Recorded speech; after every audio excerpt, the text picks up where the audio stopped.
हे बघू शकता मित्रांनो, मुरळे मासा. तर भावांनो, आजच्या ब्लॉगमध्ये आपलं स्वागत आहे. तर बघा, आज आपण आपल्या टाकीतला मासा बघणार आहोत, बॅलरमधलं. तर किती मासे आहेत बघा. पण आता काय सगळा कचरा झालेला आहे. मी हॉस्टेलवर गेल्यामुळं इथं काही सुद्धा राहिलं नाही. माशामध्ये मासा आहेत का नाही ती पण माहीत नाही. तर आता ही स्वच्छ करून आपण चांगलं भारी पाणी भरणार आहोत आणि मासं किती येतं किती नाही येतं ती पण सगळं बघणार आहोत. तर पूर्ण व्हिडिओ बघा, लास्टला मजा येणार आहे.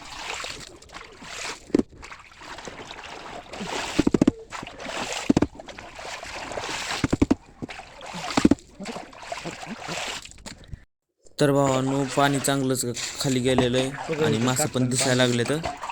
तर बघा, आता सगळं पाणी काढू आपण. तर भावांनो, मासा आहेत ती तर काढायला पहिलं 2 मासं सापडले. तर बघा, ही कोणचं कोणचं मासं आहेत. एक डोकं आहे आणि एक कोणचं आहे ते तुम्ही कमेंटमध्ये सांगा. तर बघा, पहिलं 2 मासे सापडलेले आहेत. अजून बघू काय काय मासे सापडले. आता मासे सापडायला चालू झालेलं आहे आपल्याला.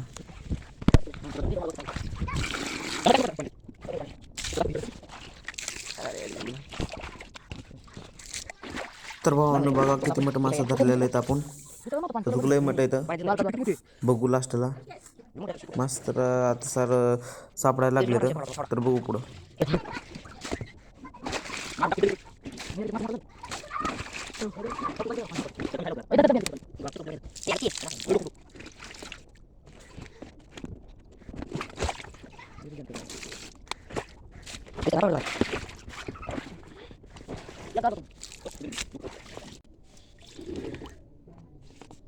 हे बघू शकता मित्रांनो, मुरळे मासा. वेगळंच आहे. वेगळंच आहे, बिना खावलंच. त्याचं बारके खावलंच खावलंच नाही वाटतं त्यांना. बारके खावलंच. आता का सगळ्यांनी का कलर बदलला का? मोठ्या माशात बारकं मिक्स व्हायले. कलर कसं काय बदलले ना सगळ्यांनी? पाण्यामुळे झालं. तर पहिला बॅलर काय असा होता आणि धुतल्यानंतर काय असं झालेलं आहे. तर सगळं मासं हे सगळं काढून घेतलेलं आहे एका कोपऱ्याला आणि सगळं धुवून घेतलेला आहे बॅलर. तर भावांनो, असंच व्हिडिओ बघण्यासाठी सबस्क्राईब करा.